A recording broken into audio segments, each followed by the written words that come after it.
Get full access to RFR only on Patreon. Become a member of the RFR Patreon community to get more Rebel Force Radio. Bonus shows and content are available right now only at patreon.com/Rebel Force Radio.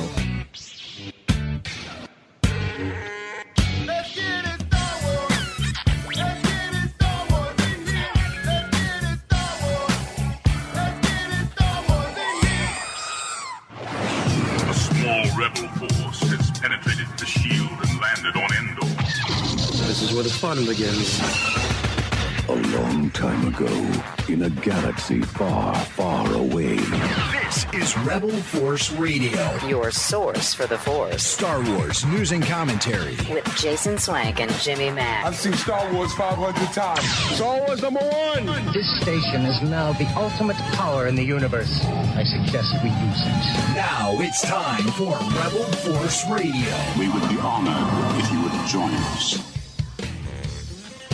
Well, I don't care what the calendar is telling you. Star Wars Celebration is still going on right here at Rebel Force Radio. It's always going on at Rebel Force Radio. We never stop celebrating Star Wars here. We're not fair weather fans just because there's not a convention. No. We keep the love and the celebrating going all the time.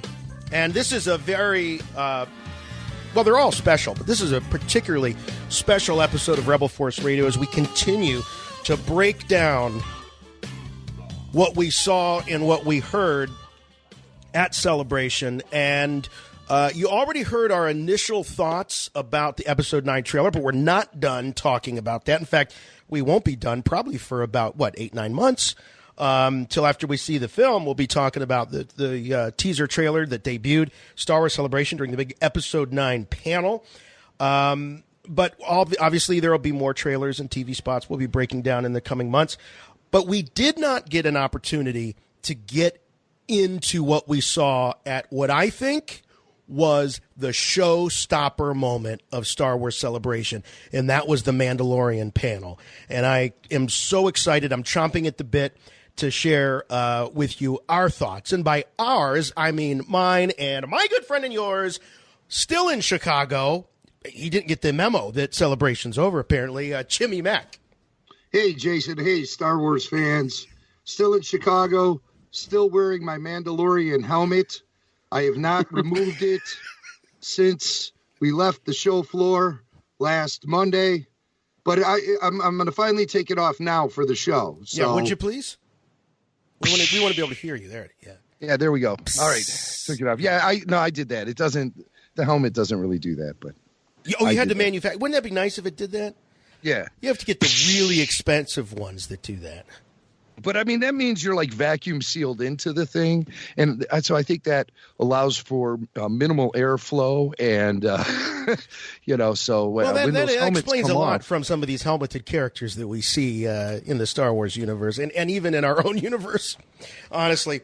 Roaming the floor. No, we love you, 501st. We love you. We're not saying that you're, short of oxygen or anything like that. That's not what we're saying at all. All right.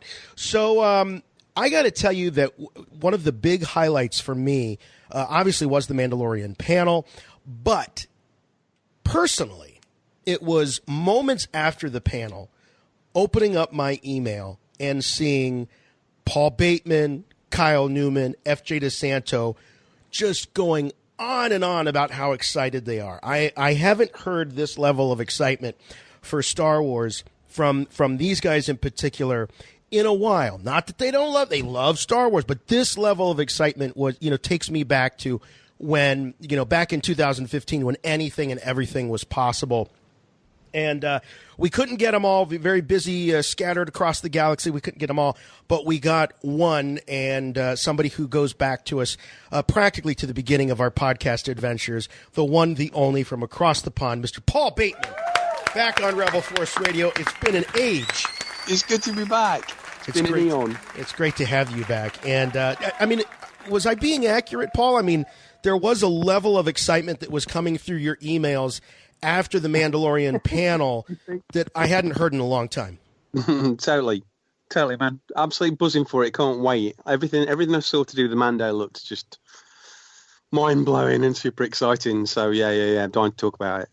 There were a few moments in the panel itself. Now, the panel is available to view in its entirety at StarWars.com, with the exception of the footage. The footage is not available by official means, but, of course, being powerful and influential members of the Star Wars media, we have our ways, and I won't mention any names, but we love you and thank you for making sure that footage made it our way. And if you look hard enough online, you will find it. So at the panel itself, there's one thing in particular that Jon Favreau said that I really loved, and that is this message right here for fans over 40. For the people who've been fans for 40 years, we got a lot in there for you. But these are new characters and new stories, so it's a great way to invite new people in and allow them to get on the merry-go-round here with all these new characters too. So much like we did with Marvel with Iron Man, it's like let's make it something that people could jump in on who don't know anything about Star Wars and enjoy. But if you've been a fan, there's a lot of care that has gone into all the details. So it's really nice to hear the original generation of fans acknowledged in this way, in such a public manner, by a guy like Jon Favreau, who is a member of that club.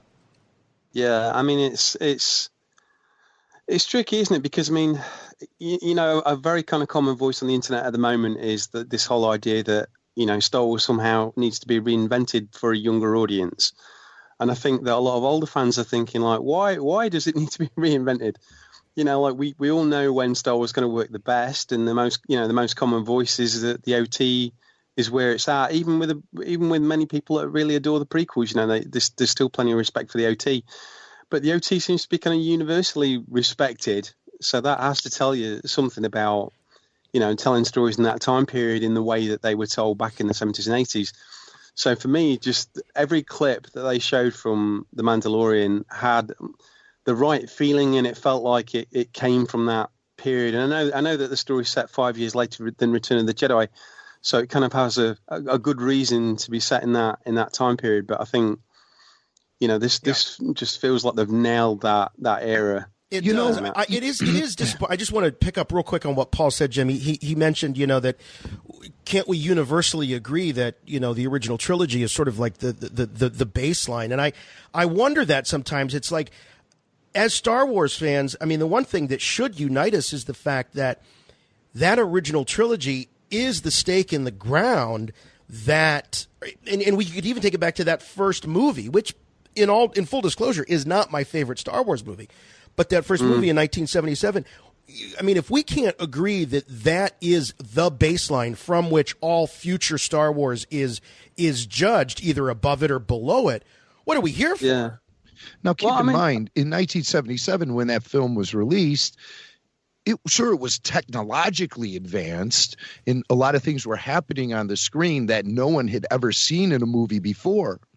But its heart and soul was definitely based in the past, in the older serials, Flash Gordon, Buck Rogers, the Westerns, the samurai films coming from Kurosawa.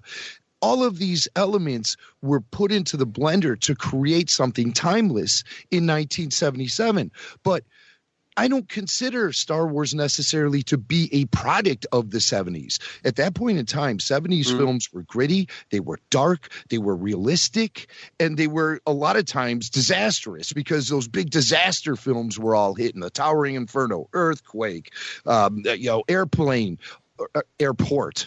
Airplane, of course, was a parody of the airport movies with the big plane catastrophes. But I mean, they were disaster films. There was nothing really there that was positive and optimistic, especially for young people to go to the theater and enjoy, families to enjoy. It didn't matter how old you were. It didn't matter if you were rich or you were poor. everyone was able to connect with that film. And I think that's because that film was an amalgam of all of these great things that preceded it. So in many ways, while it was technologically advanced on the silver screen, it was a throwback in many ways to classic cinema. And that's where I really think the heart and soul of Star Wars is taking all of that stuff from the past and building it into something, using the technology to tell a story, an old-fashioned type of story, and even have the acting be a little old-fashioned in the fast way they talk, you know? This bucket of bolts will never get us past that blockade, see? Yeah, right. yeah. You know, I mean, it's like throwback stuff. And so, I mean, all of these little elements of classic cinema created something that is universal and, in my opinion, timeless. Yeah. And sure, it came from the 70s, but is Star Wars really a product of the 70s? I say no. I think it's a product of classic cinema, storytelling, and the art of storytelling. Well, there is an alchemy to it, and Paul, you're, I think, one of the absolute best when it comes to kind of stripping it away. I mean, you and Jim do whole podcasts about it, you know, the alchemy of Star Wars. And the one thing that Dave Filoni typically brings to a project, now in the case of Clone Wars, he brought the legitimacy of working directly with George Lucas, and some of those things that Jim was identifying about the serialized format. I mean, George really brought that front and center with the Clone Wars, with the voiceover, the narration at the top with Tom Kane. And then when George left Star Wars and Dave was doing Rebels, he went back and went to Ralph McQuarrie's style of artwork for a lot of his concept work, and realized that was part of, you know, the chemistry that made Star Wars. And here with the Mandalorian, I mean, it's like the toy box is open. He's got all kinds of incredible stuff. So it seems like Dave is the one guy that really does understand the chemistry, and when he's creating something new, sort of surrounding it with the familiar. Yeah, I mean, it's obvious that Dave absolutely adores Star Wars, and if he wasn't working on it, he would most definitely be still going to conventions dressed as Plo Koon. You know, you can tell that the love is genuine, and I'm beginning to see that that's true of Favreau too. You know, it's clear that he really adores it, and I think that it shows in the clips that you could see here, and it shows in the whole. You know, when they were discussing the situation, they were talking about going back to older techniques just out of curiosity and trying to explore motion control rigs and things like that, and looking at real miniatures and a lot of stuff that I think many of us kind of, you know, miss a little bit. I mean, I love the way that the miniatures were kind of handled in the way that model work was handled in Rogue One, in that a lot of the digital models really looked convincing and looked as convincing as the old models used to. But it kind of feels here like they're kind of going back even further and making real models and shooting them the old-fashioned way, just out of curiosity and a love of the old stuff. But I mean, all the way through the clips and trailers that we had for this, I mean, I just felt like they got like almost everything right. Yeah, you know, without exception. There was only one thing in all of it that bothered me, and it was equally nerdy. No, wait, it was worse than that. Worse than buttons. By the way, for those of you new to Rebel Force Radio, Paul pointed out on the show years before Rogue One, that I know. You noticed that there are no zippers, or he would say zippers of buttons, in Star Wars. George avoided fashion and avoided those things, and sure enough, we start seeing the first stills from Rogue One, and Paul's like, "Yep, buttons on the jackets." Yeah. Buttons. That's funny. I mean, they've always been around, but they try and conceal them and hide them and took them out of the way and stuff like that. We had bootlaces in Rogue One, which made me kind of go, no, not a close-up on a bootlace. And everybody else was like, what bootlace? There was a bootlace, was there? Didn't even see it, you know, but like blinking, it bothers me. But in this one, it was glasses. So, like, I'm wearing eyewear. That obviously, they have shown up in Star Wars before, but generally it's been in things like the Ewok movies. Yeah. Or in cartoons, you know. Right. But I don't believe anybody's just worn regular shades in any of the main movies. Jim, we did a whole segment on eyewear in Star Wars.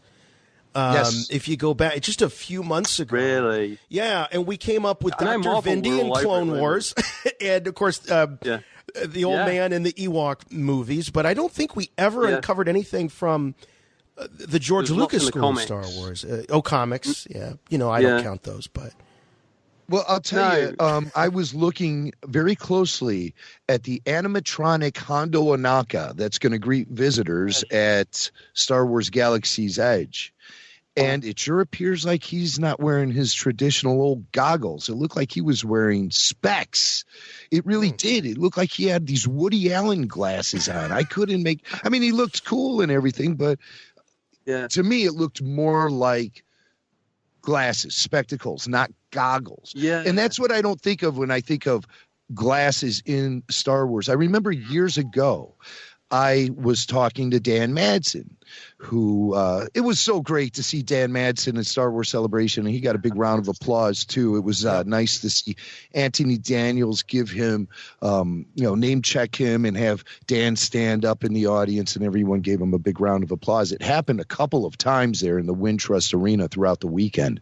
But Dan was at the end of The Phantom Menace. He's the one who ran over to that Kadu, I think it was, and grabbed its reins as Jar Jar Binks hopped off of it. And I said, there's a photo of Dan in full costume in Star Wars Insider magazine, and Dan wears glasses. So I had assumed by seeing that photo of Dan in the in the wardrobe with the glasses on, I thought, wow, has there ever been a Star Wars character in the films who wore glasses? But then Dan said, no, if you look real closely, you'll see I'm not wearing my glasses in the actual shot.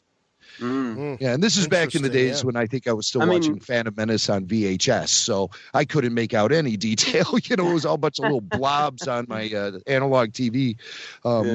Late adapter to the technology for sure. All right, so the glasses. Let's start talking about the things that we all did love. Right off the bat, the first footage that we actually saw was some behind-the-scenes stuff. And we had John Gibson and Doug Chiang working on the Razor Crest, which is the Mandalorian's ship. It's like is it a tri-engine or a dual engine? I think it's a dual engine. And Paul, what does it say? I read into this, and you helped me out because I thought, this is just terrible that these poor guys are working in their own garages.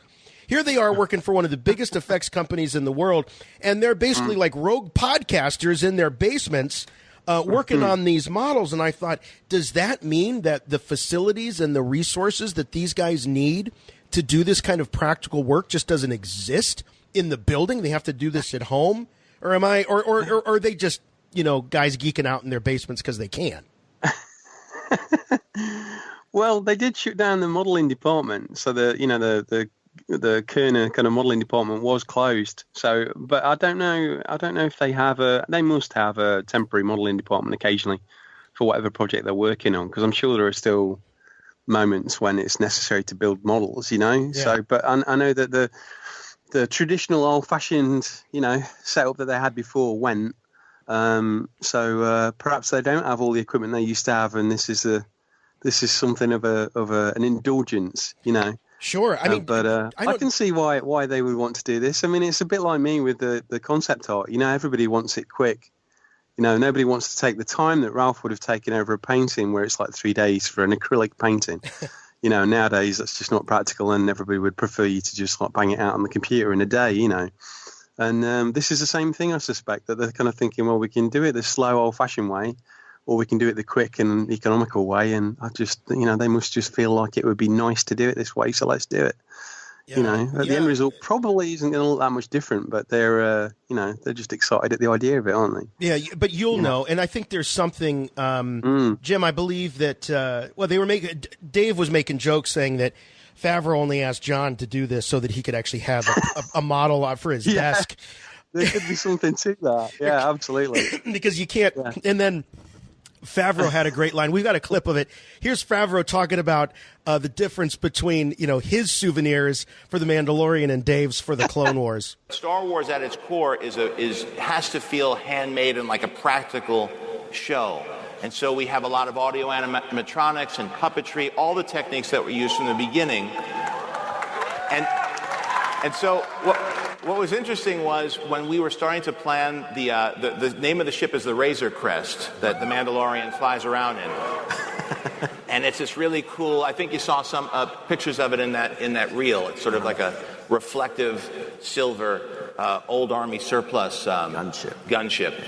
And then I started saying, well, maybe we should just make a miniature just for lighting reference. For your desk, For my desk. I wanted for your desk. The trick I learned from Guillermo del Toro. Make sure you build practical props. That way you could have it for your house later.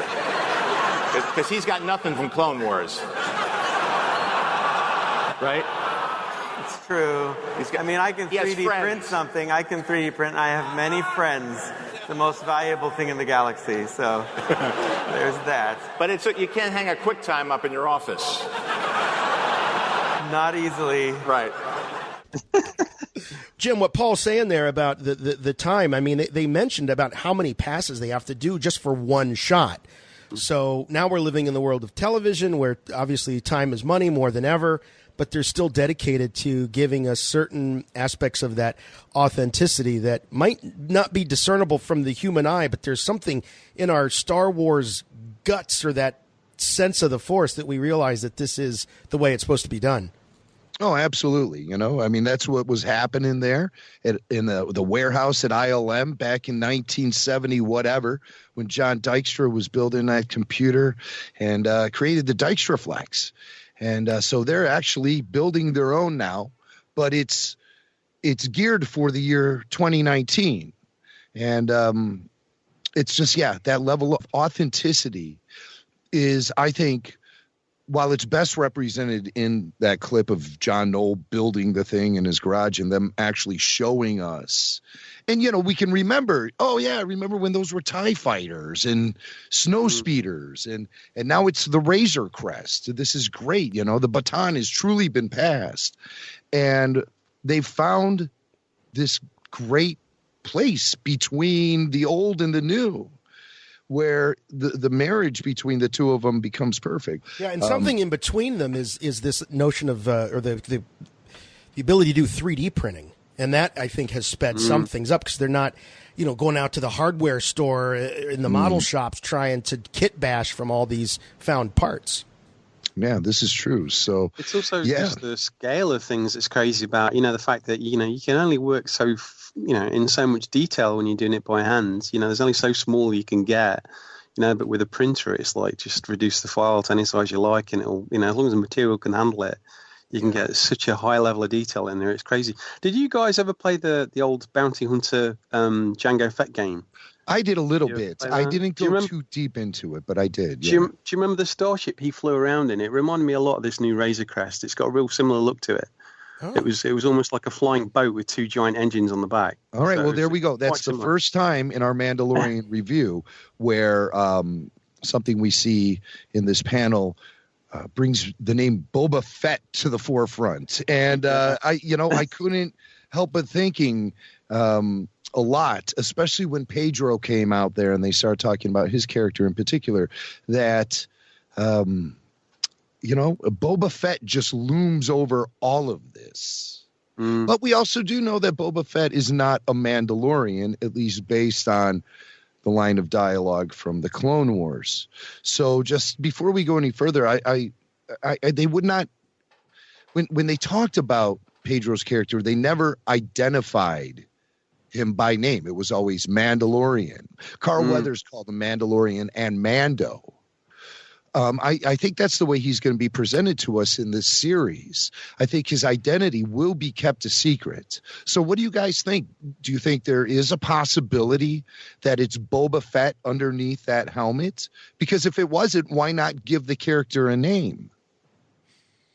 I think it's because he's the man with no name. Right. Okay. It does have that spaghetti Western vibe to it. I think it would be. I think it would be a little too on the nose, as they say, or a little too insular, if it turned out to be Boba Fett. I think that just based on what I've seen, I think that Pedro's performance and the design of that character deserves to be its own thing. That's my take on it, Paul. You famously said on the show, remind people of what your idea was to break of the Boba Fett of the prequels. Can you remind people what your concept was for that? Short version would be because I wasn't a huge fan of the reveal of Boba in the prequel trilogy. Not because of anything that was done wrong, but mainly because it robbed the character of a lot of his mystique, which I felt was 90% of his appeal. So for me, I thought what would be really cool if they'd brought him back would have been to have a segment where we see, Tamura or another actor, with a similar appearance, or whatever, standing around helmetless, gets shot in the back of the head, and basically whoever takes the helmet is now the new the new Boba. And for me, I thought that would be nice if that landed somewhere between the two different trilogies, the prequel trilogy and the original trilogy, in that would mean that there was a real clear demarcation between, prequel trilogy Boba Fett would be one person, and then the original trilogy Boba Fett would have been somebody else.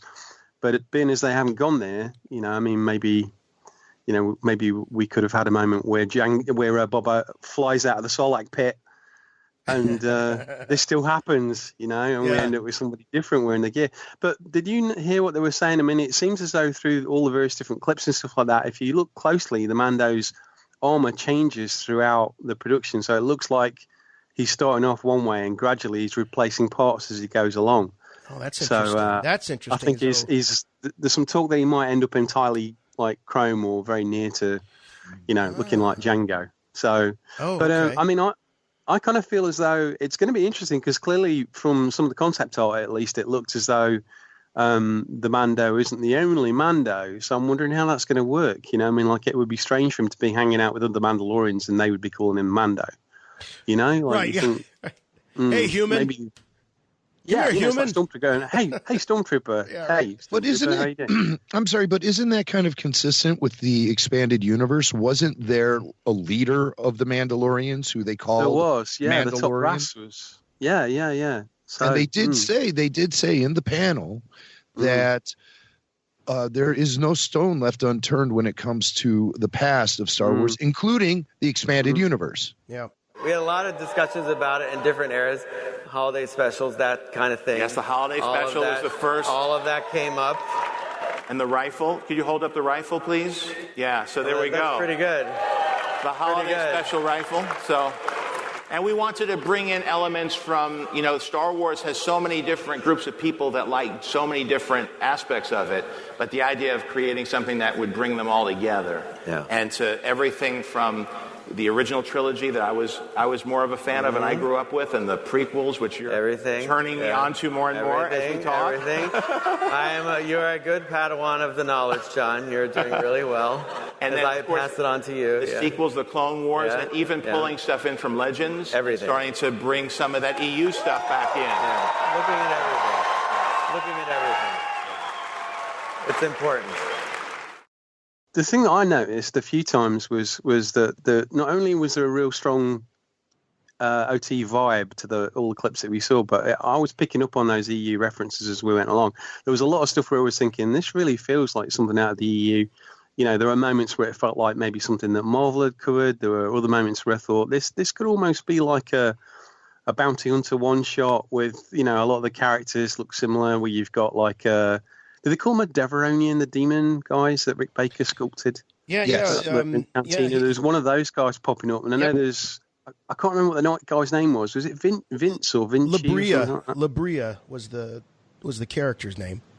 That was the Deveronian that you see in the cantina. I'm sorry. You're talking about in the EU. In the EU, there was a recurring Deveronian, and people will be screaming at me for not remembering. I know who you're talking about. There was actually a 2-pack of him, a Hasbro 2-pack of that. Quinlan Voss. He was like an adversary of Quinlan Voss's and an occasional ally.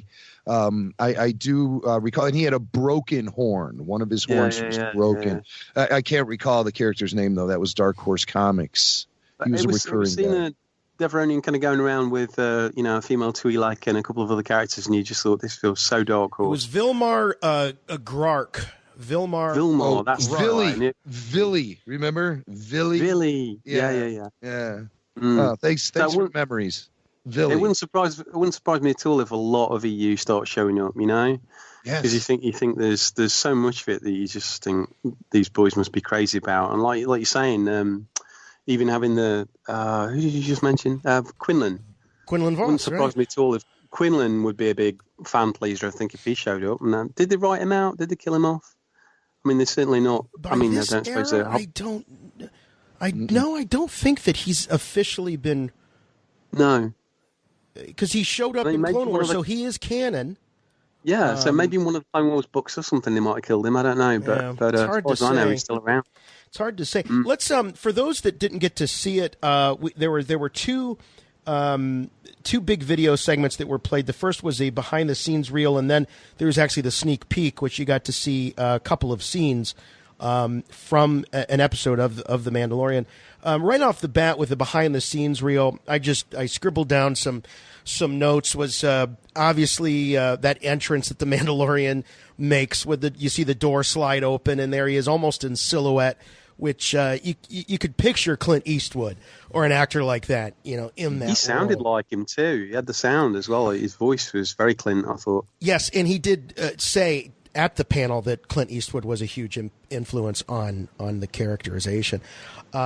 We also see IG-88, which was no. Well, we don't know. I guess we don't know if it's really IG-88. I think it's been revealed that assassin droid is actually known as IG-11. Oh, okay. It's not the same one. I always had that feeling when Taika was he tweeted out or Instagrammed a picture of the assassin droid, or I saw a clip of him actually providing a vocal performance for that character. And everyone said, "Oh, IG-88, IG-88." And I had a feeling they were going to say, "Nah, close," but this is a different assassin droid. Well, if you remember those Reddit rumors, Jim, that we talked about a couple episodes ago, they mentioned IG-88 by name, as well as Zuckuss showing up, Bosk showing up. But it seems like maybe they just saw the same clips we did and they assumed some of this stuff. I've got a question for you guys while we're on the subject of Bosk. Yeah, because you do see Trandoshans. There are two shots of the Trandoshan. One, he's being helmeted, and then another one, he's sort of in the background. Different outfit. Do you think he's a Trandoshan? He looks a little human for a Trandoshan. His face seems to have a bit more articulation. But the rumor claims that he is a Trandoshan, but that he does look a little bit different. There's a little bit different take on them. And we learned from the Clone Wars that there is some variation. But you're right. I wonder, Paul, if that's something where that mask, outside of just those couple of quick shots, just didn't hold up. If they needed to go a little bit more. I don't know. I mean, I think they're probably just going to put variety in there. What I was curious about was I'd heard that there was some talk about Bosk showing up at some point. We know he's got a lot of fans and stuff. Now, I know the thing that I think most people assume is the same way that we don't think that Greedo is in every movie. And yet it's the same Rhodium costume. Everywhere you look, there's another Rhodian, and you don't go like, "Look, there's Greedo." There was with the orange vest. Yeah, right. And but in Return of the Jedi, you see a character that looks exactly like Bosk in Jabba's barge, just like hanging out in the bar. And then of course the barge gets blown up about 2 seconds later. So what I'm always wondering is, was that Bosk, or has it just been another Trandoshan that goes to the same tailor? And if it was, then he's dead and they can't bring him back. Yeah. Oh, we talked about that. Because that was part of this whole set of rumors. Yeah. But it very well may be just people, they see a Trandoshan and they assume it has to be Bosk. They assume. And you're right, he is spotted in Return of the... What I didn't know is if you actually see him in the film or if it was like a trading card or a behind-the-scenes shot. He is actually seen in the film. Totally. Yeah. I remember for years of only owning the pan and scan VHS of the original trilogy, and then finally they made the letterbox versions more readily available. I believe you could only get them on Laserdisc at the time, or you had to special order them. I can't remember, but all of a sudden they were there, and they were being shown on TV as well. And I caught one of those Sci-Fi Channel rebroadcast of the original trilogy. I think it was hosted by Billy D. They were showing it in letterbox, and I was supposed to be going out with Wendy. You know, it was one of those, Wonderful Tonight moments when I'm sitting there waiting for her while she's doing up her hair and stuff. So I flip on the TV and I see Star Wars letterbox, and I haven't seen this in years. So, so it was like, Wonderful Tonight is playing in the background. Then all of a sudden, record scratch, Yeah. And I'm sitting there glued to the TV going, I'm freaking out because I'm spotting Dengar in Jabba's palace, something I haven't seen ever. I never recall seeing him when the films were theatrically released. And this is the first time I'm seeing the full picture since its original release in 1983. And so I'm freaking out, pointing at the TV, Wendy, Dengar is in Jabba's palace, so I'm not going anywhere. Well, yeah. I mean, one setting I think we can agree on is we're clearly on Tatooine. And it's clearly Mos Eisley Cantina. I think that iconic U-shaped bar. I would be really disappointed if it wasn't. I mean, no doubt about it. You even see, what's the guy? All the trappings of Tatooine are there. Jawas, dewbacks. It has to be the Mos Eisley Cantina. There's one shot of a skiff guard with the staff and the blade. That looks like he's right out of Jabba's palace. There's somebody that looks like Ham Dazen is there, and Arcona, the little guy with the big eyes and the big wide head. He's like I don't know. To me, he always kind of looked like an eggplant or something. But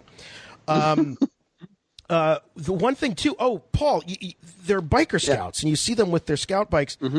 But they looked a little bit different. Like they looked. I remember when the First Order troopers were revealed, and I think you called them like Apple troopers or something.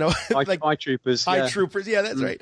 So these biker scouts had a little bit more of a sleek, smoothed out look to them. To me, I don't know if that caught your eye. We're talking about 5 years difference. I mean, I kind of saw the concept piece that just looked like regular bike troopers, but I didn't really pick up on them.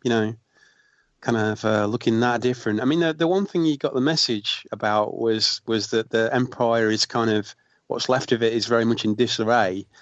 So what you'd expect from the Empire in the OT era would be matching uniforms and a certain formality and all that. Whereas what you can expect from the Empire, what's left of it in this one, is that they're hiding out in buildings and you don't even necessarily know that they're around. Yes. And when they do show up, that maybe it's a bit of a hodgepodge of armor, and that there's you get like armor perhaps from the Clone Wars days, like buffering up against stuff from the OT era. So it's interesting to think that it could be a bit more random, and right. It was very cool, going off at tangent just slightly, to hear the conversation that they had about bringing the 501st in for the first time. Oh yes. So actually use them as real extras. That's kind of cool. We have a clip of that. Here they are talking about Dave and John needing during the shoot more stormtroopers to really pull off a big scene, and they didn't have enough extras and didn't have enough costumes. And Dave's like, I have an idea. We realized after seeing the set we didn't have enough stormtroopers to make the impact. You never can have enough stormtroopers. Never. And so we're in the production meeting, and there were only so many stormtrooper uniforms that we had, and we were concerned that it was not going to do the trick for the storytelling. Yeah. And so... But I know a bunch of stormtroopers. And so, We hatched the plan. I'm like, has the 501st ever been actually on camera for... What's kind of cool about that too, I mean, it's something that's very common in the film industry over here, is that whenever they need, a certain like regimental approach, so like say they need Romans or they need, soldiers, it's generally they will cast soldiers who are on leave or, have got time to be extras. They'll cast actual soldiers to play those kind of parts because they can march and they can stick together and stuff like that. And I know that there are a lot of military and guys who work in uniform that are members of the 501st. So I wonder how many of them were actually military that they use this time, just for controllability, because it makes a big difference on set when you've got like a few hundred people.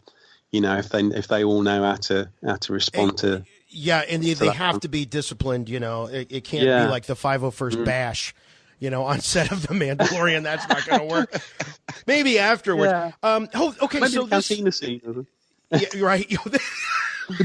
And it would be cool if Weird Al showed up. Yeah, right. Something that had to make everybody smile, especially if you go back all the way to the holiday special, is the shot of the Mandalorian riding a dewback.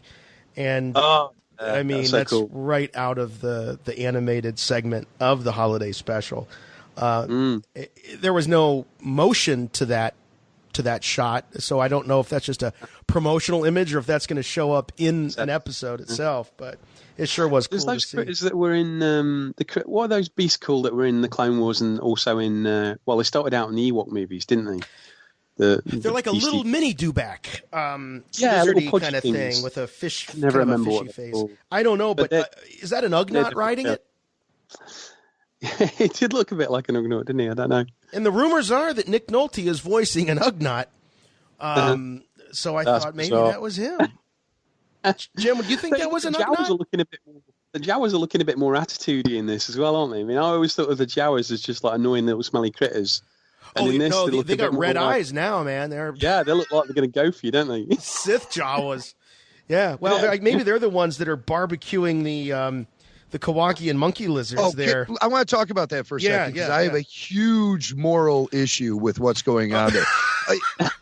Well, I want you to weigh in real quick on the... Aren't those little monkey lizards sentient? Don't they have, awareness, and aren't they self-aware? Aren't they sentient? I mean... He wasn't just laughing at nothing there at the end of Jabba's tale. He was getting the joke. He was getting the joke. I guess it's but are they horrible little, gits? So you're thinking right, cook them. Yeah, club him. Hey, we live in a world where they're clubbing beautiful baby seals, I mean, it's hard. It's not easy to... My attitude as a veggie is like, at least for a fact it's a horrible little, crap. So it's like you think like, we can definitely like cook this because we know it's it's not a very nice dude. Yeah, it does. I mean, you bring up a good point, Jim. I mean, it's not like it's just what are those frogs called that Jabba's eating? Athena was on the same page as you, by the way, Jimmy. Athena was like, she was horrified. She's like, that's horrible. His friends watching. I hear they taste like chicken. His friends watching. Like it had to be his buddy. So they might be enemies. They might be really glad. They could be. Jim, Paul brought up the little I call it a mini dewback, but it goes. I think it was in Clone Wars, and then the Ewok, or was it the Ewok? It was one of the Ewok films. And it was in Clone Wars. Yeah. But it started out as a stop motion thing, I think, for Ewoks, and then it ended up as in the animated shows. Yeah. But the thing riding it, to me, looked like an Ugnaught wearing goggles, and there were those rumors about Nick Nolte voicing an Ugnaught. You think that was a shot of his character, maybe? Maybe. Yeah, it's possible. You beat me to it. Maybe. We do see a Rodian and a Twi'lek. It looks like the Twi'lek might be a member of Carl Weathers' band of bounty hunters. Well, the Bounty Hunter Guild, and of course that's a callback to the expanded universe. Oh, is that right? You guys notice if you notice, listen, when he says, when he's describing his character, he says Bounty Hunter Guild, and there's a smattering of applause throughout the arena. And I, recall in that moment as we were sitting there that, I get it. I know why people are clapping.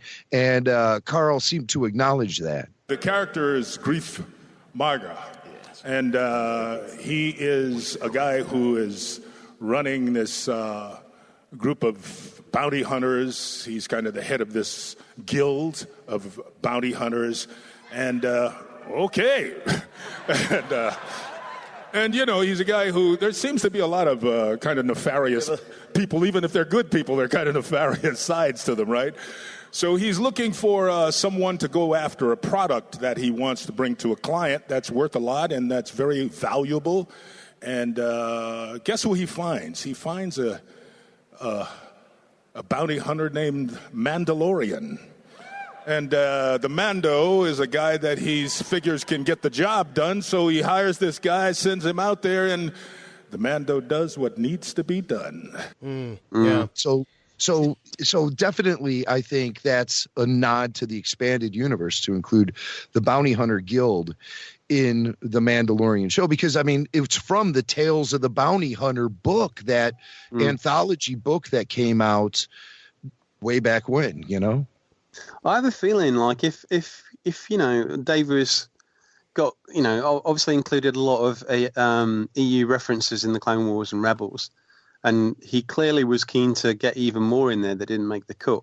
I've got a feeling that this show is just going to be full of EU nods, because it's going to have so many opportunities to go there. And every clip they showed in that panel, there was something lurking around the corner, or an Easter egg ready to, you know, show itself, like the Jabba door. You know, that guy was there, and then the door opens up, and there's a power droid right there. He's moving along, and it's a different power droid than we've ever seen before, and it just seemed like around every corner something was happening in these clips, including, unfortunately, our sad Kowakian monkey lizard on which Jim is gonna, you know, you heard of Save the Whales. Well, Jim is gonna be leading the charge. Save the monkey lizards. Look for that. Your bumper stickers soon. Did you notice that the orange Rodian and one of his buddies, who has a head shaped like a horseshoe, was where they were both two masks that were in Solo.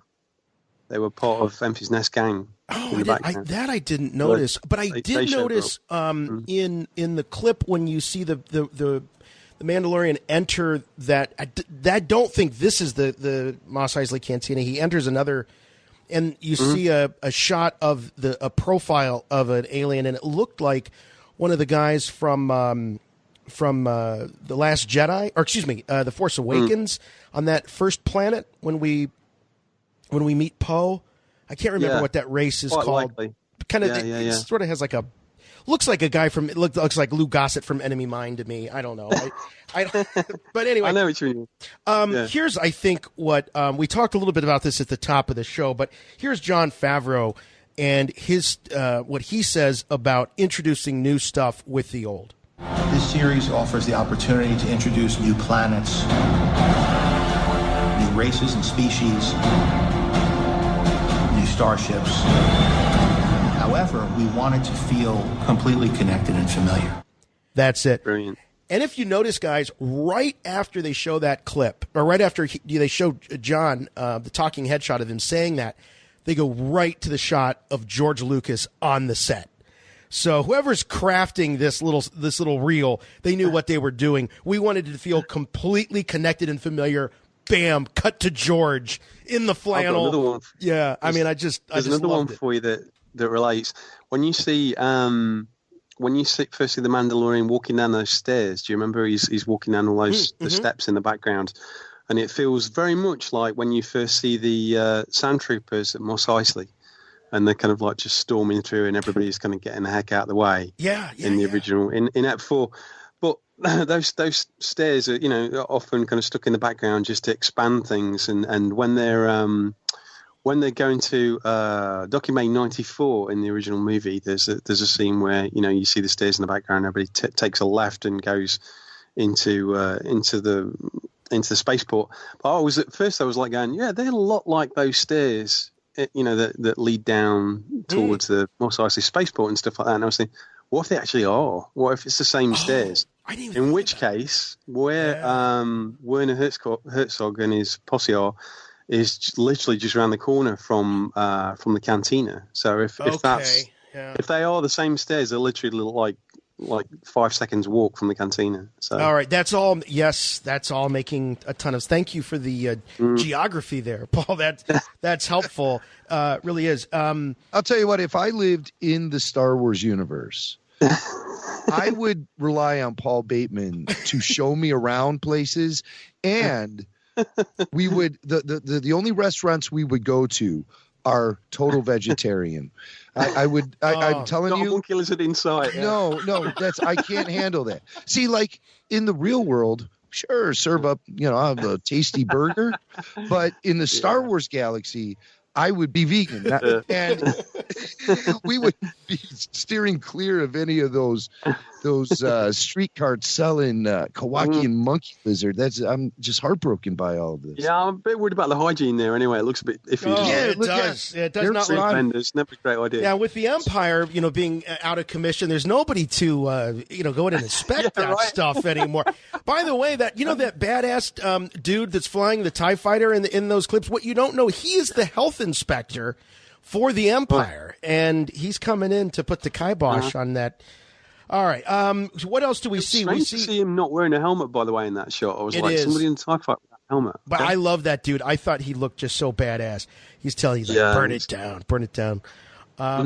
Paul, there was a shot of a starbase that you called out on, and if you're not, by the way, if you're not following Paul Bateman on social media, you really need to, because not only does he show you some cool stuff, but he always puts it in context for you as well. But that one you said was very Ralphie. Had we seen this before?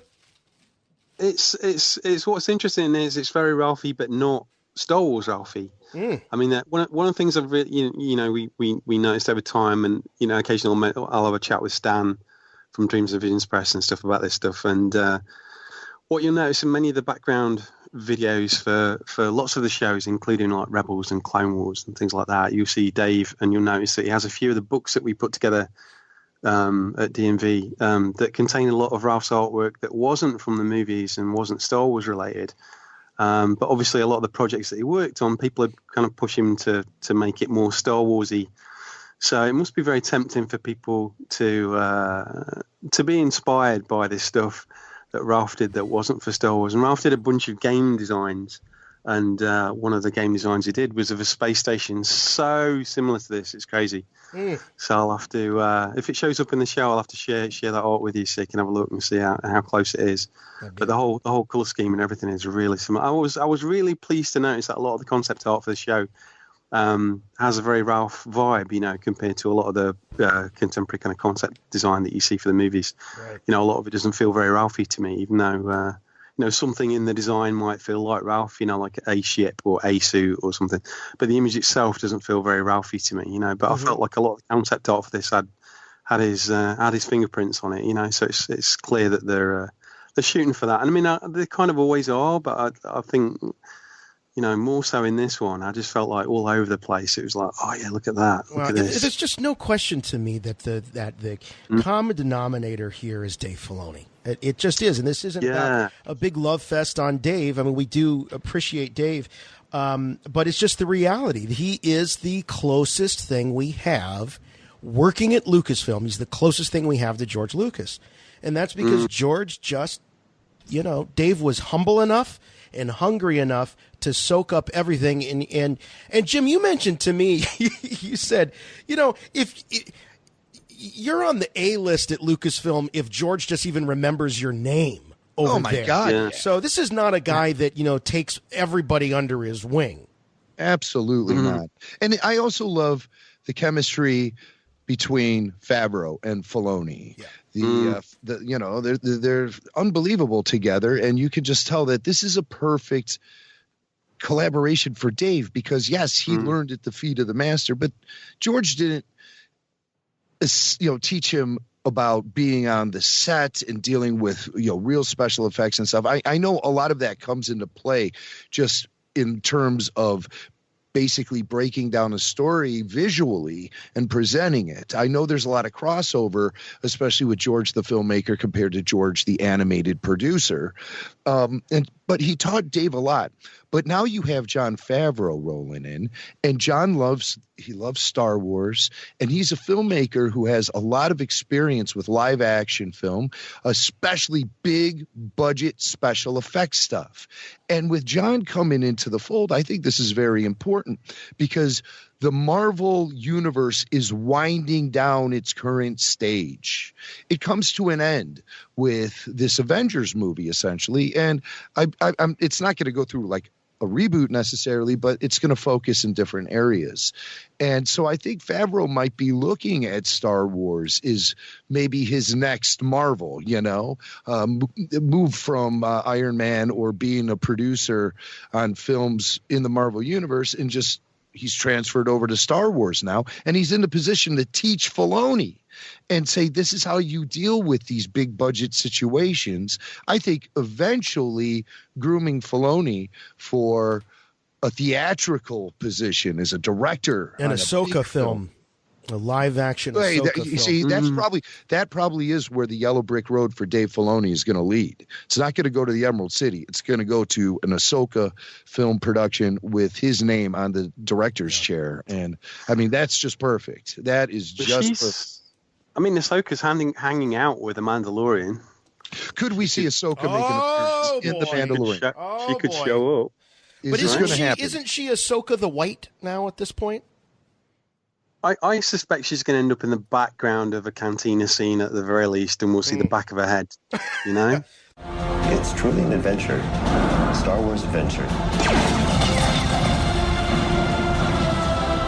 It has the heart that Star Wars has always been about. It will feel gritty, it will feel real. But anybody could sit down in their seat and watch and enjoy. And I wanted to play that clip because again, as we were talking about earlier about, some of the divisions in fandom and all of this stuff, the fact is that Star Wars has always had, in my opinion, a central heart and soul to it.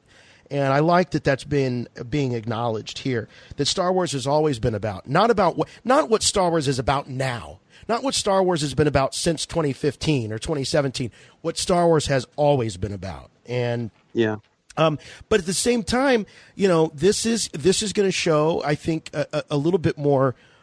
I hate to use this word brutal, but for lack of a better term, one of the chilling moments in this clip was when that stormtrooper gets hit in the face and his helmet just gets smashed. The front of his helmet. I mean, that's some serious stuff. We haven't seen that, certainly in live action.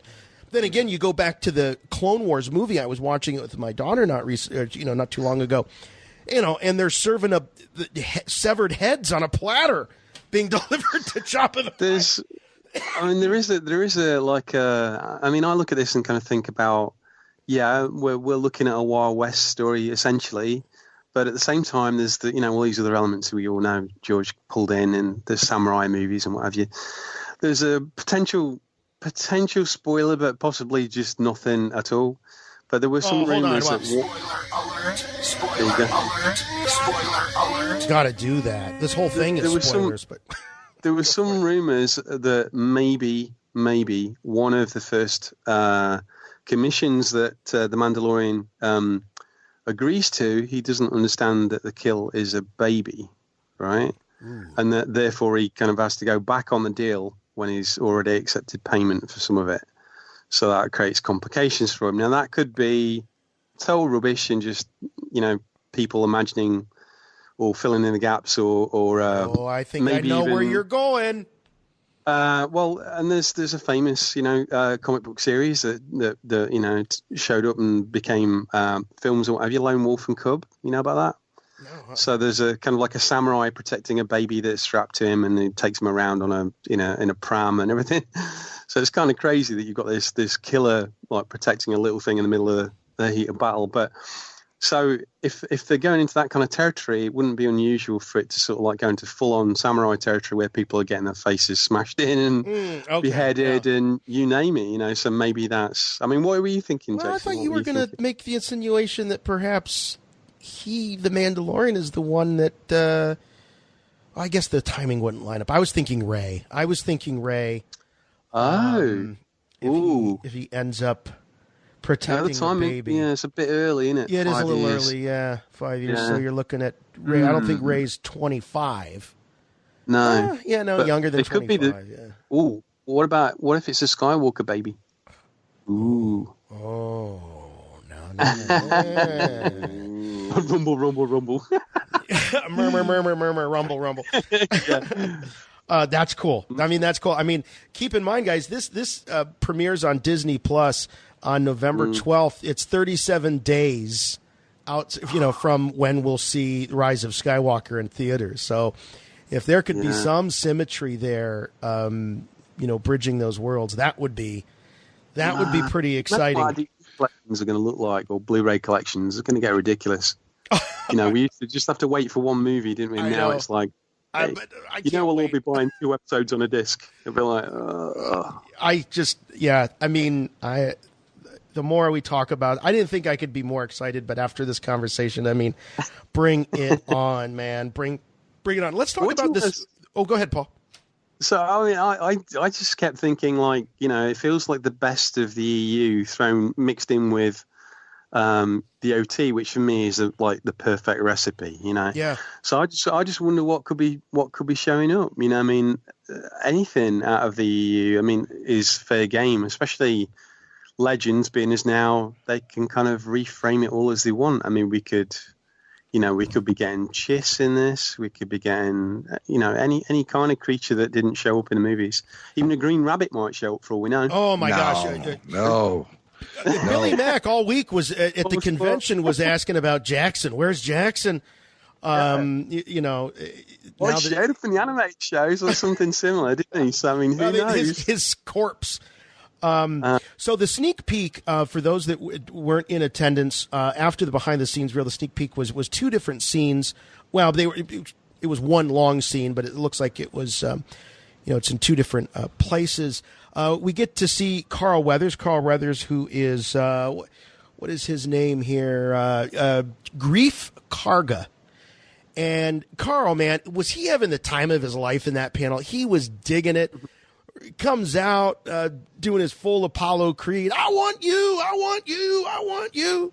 And here's a guy that, this guy's been in a lot of genre films. He understands fandoms. And whether it be Rocky or even Predator, these franchises that have gone on, and he's experienced a lot of this love. And I got to tell you, man, he just seemed like he just had the best attitude. He was excited, and he was as excited for the fans as he was for himself. He really just charmed the heck out of me when he was on stage. But he plays this guy who's has the squad of bounty hunters, and you get to see this meeting between him and the Mandalorian, and they're sitting at the table, and he's putting these they're called pucks, these little pucks that he puts out. Here's a bail jumper, here's a this, here's a that, and the Mandalorian says, this isn't going to even pay for fuel. So as Paul, as you were saying earlier, we're getting a sense of what is going on in the galaxy after this big revolution. I think Jon Favreau mentions it in the panel that revolutions are all fun and games, or all fun and good when you're in the moment, but then afterwards, what do you do? And of course, our country here in the U.S., we realized that as well. Winning independence was one thing, and staying independent is a different thing. So with all these factions playing off of each other, that's going to, I think, lead to some really great storytelling. I think so. We had like over here for the longest time. You guys would be familiar with Judge Dredd. Although you're not familiar necessarily with the comic they came from, which is called 2000 AD. And in 2000 AD, there was another character called Strontium Dog, who basically was a bounty hunter with superpowers. So he's it's almost like the X-Men meets Boba Fett. You've got all these kind of social outcasts because they've got special powers or they're strange in some way. The only work they can get is the kind of the dirtiest job, which is the kind of working as a bounty hunter in outer space. And so I've been reading those comics for like 20 years. They've been around since Star Wars first came out. And a lot of that was about them kind of going to a place called the Dog House, which was where all the bounty hunters met up. And they'd get there, they go look at the wanted posters or notifications, and they'd all go off on the missions. And one of the most common kind of things that would liven things up a bit would be when the target was so wanted that multiple bounty hunters are sent to get the same thing. But obviously it's the one that brings back the target or, gets the kill. So what's going to be interesting is when not one person gets the puck, but multiple people get the puck, and that they're all basically against each other as well as the target. So that's what will be really interesting as it progresses, because I'm sure they'll go there eventually. That eventually it'll just be such a high price target that they'll just it's like first come, first serve. So they'll be hunting each other as well as the target. So I've got a feeling they're going to go there. That's the vibe I got from it quite a lot from years of reading. Well, and this all sets up, so this all sets up a meeting between the Mandalorian and Werner Herzog's character. And Jim, this jumped out at me the second time I watched these clips, because what Werner says is that, so he gives him he can't really help, he can't give the Mandalorian everything he needs. What he gives him is a tracking fob and what's left of some sort of a code that would allow him to find what they're looking for. You don't even know what he's looking for. This is some sort of MacGuffin, but the age of it appealed to me. It's something 50 years old, which would put it, I think, right square into the potentially the Clone Wars era. Mm-hmm. Yeah. So what could it be? I mean, everyone start combing Clone Wars episodes to see if anything could possibly tie in. I think they'll go for something bigger, though. I think it would tie into one of the films. Maybe Attack of the Clones, maybe Revenge of the Sith, or somewhere within that era. Clone Wars, of course. But I'm looking at the feature films.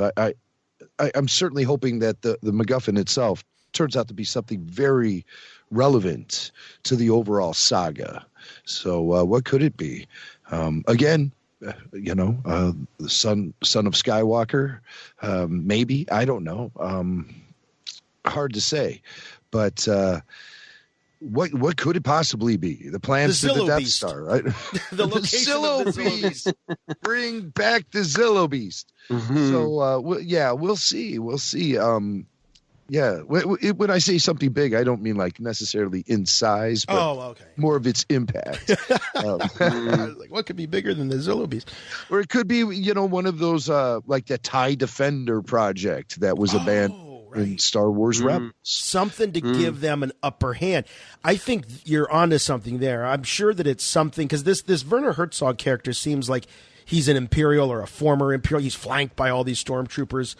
And he's talking about the disarray. Something I wanted to ask too. I'm unfamiliar with what a Beskar is. It seems to be Imperial money, or Imperial, because it was stamped with the Imperial cog. So it looked like what we would see as like a bar of gold that's stamped by the nation that owns it. But he says that it was good to see it in the hands of a Mandalorian, back in where it belongs, in the hands of a Mandalorian. So is that Mando cash? Precious mineral, only found on their planet, precious mineral that could only be found on a planet in the Mandalorian system that is now under Imperial occupation. So I took it as kind of like the important thing in that scene was basically it felt like what he was doing was he was trying to find out where his loyalties are. It was like, so you're all for the Imperials coming back, right? That's how it played to me. It was like, I see. We're good for you, right? We're good for you. So you're kind of like, you're going to take care of our interests. You're on our side. You're not one of these guys that thinks it's good that we lost, And then obviously the Mando doesn't even answer him and just kind of walks out of the room. Yeah, so, I like that. I like that read. I feel like he's baiting him. I feel like he's baiting him to find out what his position is. Is it safe to say, guys? Because I want to pivot and get Paul's thoughts on the Ep9 trailer, which I know a lot of people are just as excited about, and we haven't heard Paul's take on what we saw. But is it fair to say that there are more original trilogy references in these little clips of Mandalorian than we've seen in all the sequel trilogy combined? Probably, I'd say. Yeah. It certainly feels more connected. It really does, and I know it's 30 years, and I get it, and I hate beating the same drum, but I will in this sense is that what gave us those goosebumps in The Force Awakens were those moments when they reminded us that we were back in that galaxy far, far away, and you saw the wreckage and the aftermath of the Great War, and then you get into Last Jedi, and it's just like such its own thing, and it was almost like it was too fast of a break.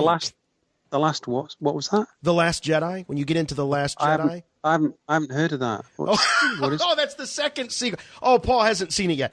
Paul, you might have to go out to your local Blockbuster video. I thought The Rise of Skywalker was like the new Episode 8, isn't it? I think you know what? There's a lot of people that think that, and let's get right into it with the Episode 9 trailer. One of the things we observed, Paul, is this felt like the sequel to The Force Awakens. In just what we saw, I mean, you got yeah. Yeah. So there was so much there was so much. I mean, I've been joking for a while that the Episode 9 title was going to be "It's Okay, We're Back." Episode 8 didn't happen. like that was going to be the title, and I kind of felt like there was a lot of that. There's like, "Don't worry, we fixed the helmet," you know. Right. Don't worry, we fixed the sword. Don't worry, and the best one was like, "Don't worry, Skywalker. See, it's fine. We know you liked him." You know. We even put him in the title, guys. Come on. Yeah, we love Luke Skywalker. yeah. Honestly, we did not cock up. We totally know what it's all about, and we knew that you were going to get annoyed. Yeah. No, I mean, I just thought the whole trailer was great. I mean, I felt like that opening shot of Rey, running away from Kylo and the TIE fighter and stuff, felt like they were trying to do.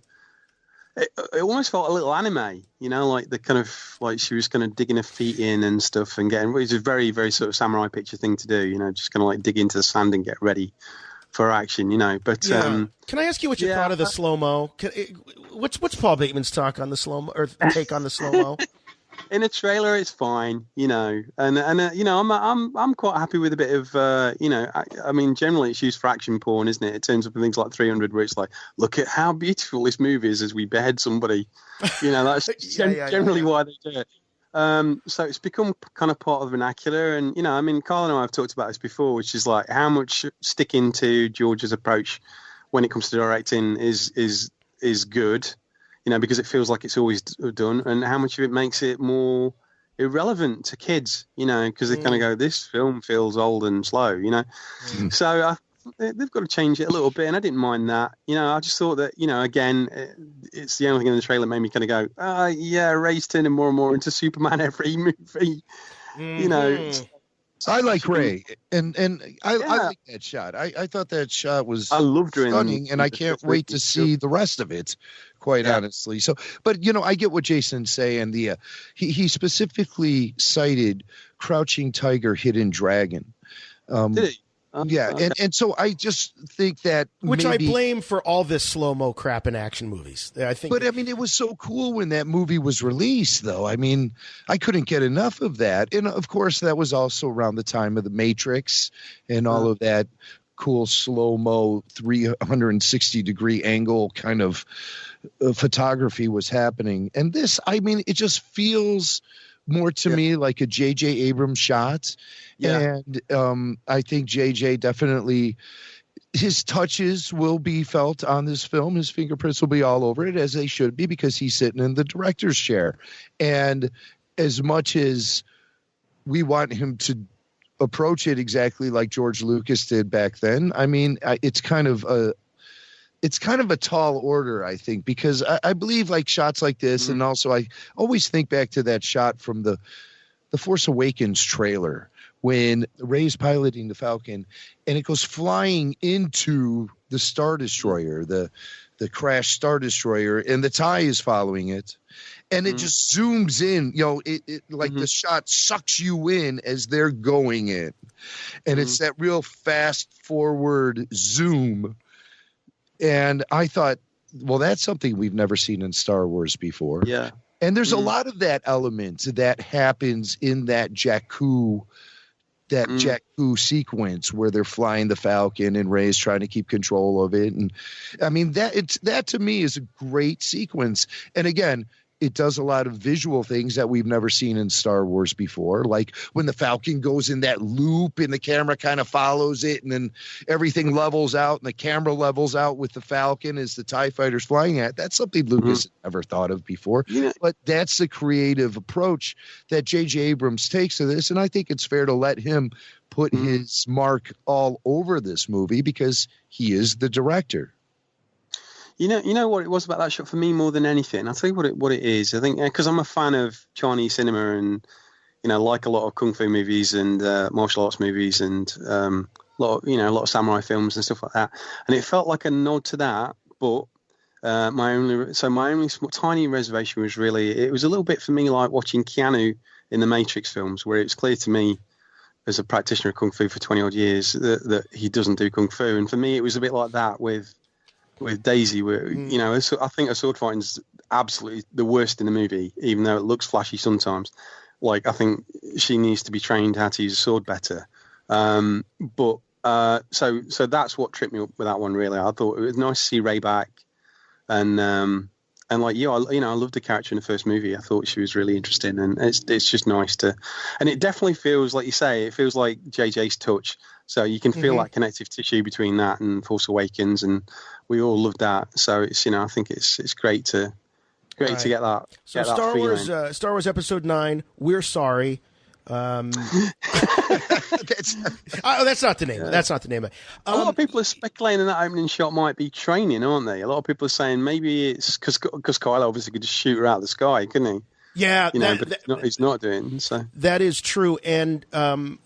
Our pal Chris Marin, Cleveland Chris, one of the things he and I were talking about is he looks at this and he thinks that this is going to be a team-up film between Rey and Kylo Ren, and that something is going to unify these forces to work together, because there's a bigger baddie out there, bigger threat, I should say, to both of their existence, and that would be perhaps the man who just dropped in for a laugh, as he said. Ian McDiarmid. We have to see Kylo become broken before any of this stuff can happen. We have to see him show serious remorse, specifically for killing his own father. He has to completely become shattered and broken before he can then step forward into the light. Yeah. That has to happen. Absolutely, Jimmy. Yeah. Proper Campbell. Paul, when you mention and I'm going to do a T-shirt, Proper Campbell. Proper. I love that. Proper Campbell. People think it's about soup, though. Groovy, baby. You have to explain it to everyone. Paul, when you mention about Rey and more and more like Superman, she's showing these abilities, and we don't really get with Luke.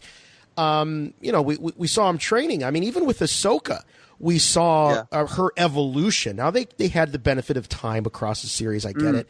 But Luke, it was like, he's jumping, he's flipping, he's doing all this stuff. Is there something that you could learn about Rey in Episode 9 where you would go, oh, well, that explains it? I kind of feel like I'm definitely not one of these people that think she's a, what do they call it, Mary Sue or whatever it is? Or I didn't even want to use that term because it's such horse crap. I don't care about that. I don't care about any of that stuff at all. I mean, because like you could always argue he only spent half an hour on Dagobah, Sure. For me, it's more about like, all right, well, give us a reason to believe that she can go there. It just feels like lazy filmmaking, like in terms of.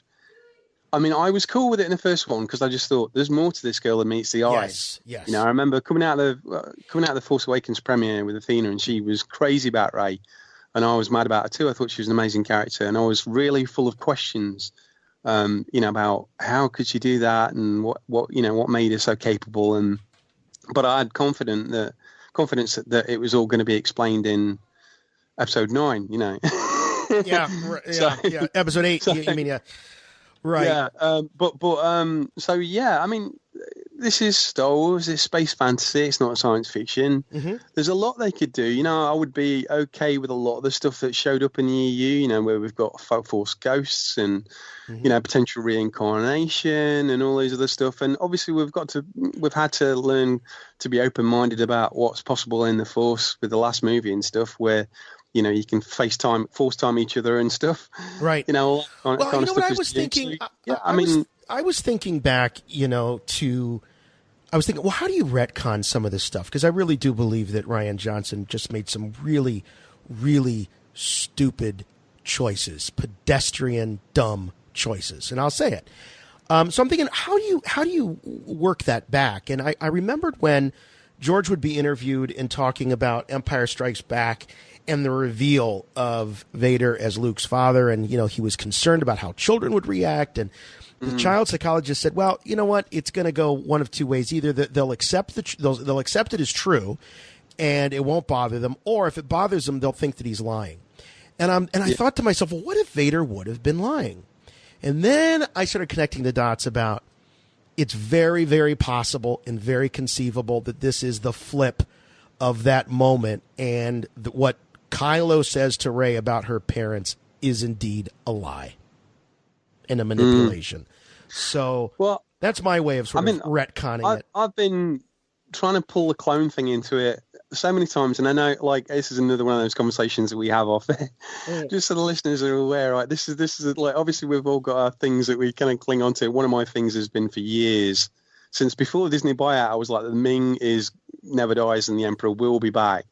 And mainly my only reason for that is it's not about it being a good idea or a bad idea, but it's like, come on, when you've got Darth Vader and the Emperor as your main villains, how on earth are you ever going to top them? It can't be done. Right? It just can't be done. So the only way you can fix that is if you bring them back like they always brought Ming back. Plus there's that idea of them kind of picking up on an old-fashioned trope, and we know that Flash Gordon was always an influence on Star Wars. But with this, I kind of feel like the clone thing offers so many possibilities, but I know you boys aren't too stuck on it, and I know that FJ and Kyle aren't. No, FJ is the one that answers you in all caps. There are no clones, Paul. I'm okay with it. I'm okay with it. But then it's more of for me, it's more of like, why not? Just purely because it offers up such interesting possibilities. The fact that she could be a genetic descendant of Anakin, or a genetic descendant of Luke, or Palpatine, or anybody, Palpatine, right? By non kind of traditional biological means, but by like a test tube, Yeah. And imagine the moment of Ian McDiarmid being able to say, "No, I am your father." I mean, that would be. And maybe that's why the boys aren't 100% on it, is because it would be too much of a cliche and too obvious. Right.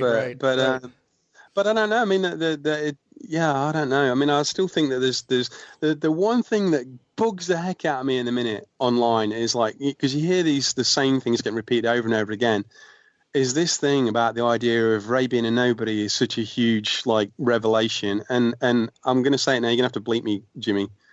It's total bullshit, because like in the prequel trilogy, anybody who was paying attention knows that there are thousands of different Jedis that weren't Skywalker. And that was no big deal. It wasn't like a great revelation that we needed to focus on and applaud them for doing. And if Rey's not a Skywalker, why does that deserve a clap, right? I mean, it's like, neither was Plo Koon or any of the other characters. Right? This is like, wow, somebody's not Luke. There were a few other Jedi in this trilogy, in this series, right? That Yarl Poof. Yeah, right. Yaddle. But that would be, now there's the thing. If Yarl Poof turned out to be a dad, that'd be amazing. How did that happen? Like, my name is Ray Poof. It could happen. Isn't he the one that we sent out pieces? I mean, maybe.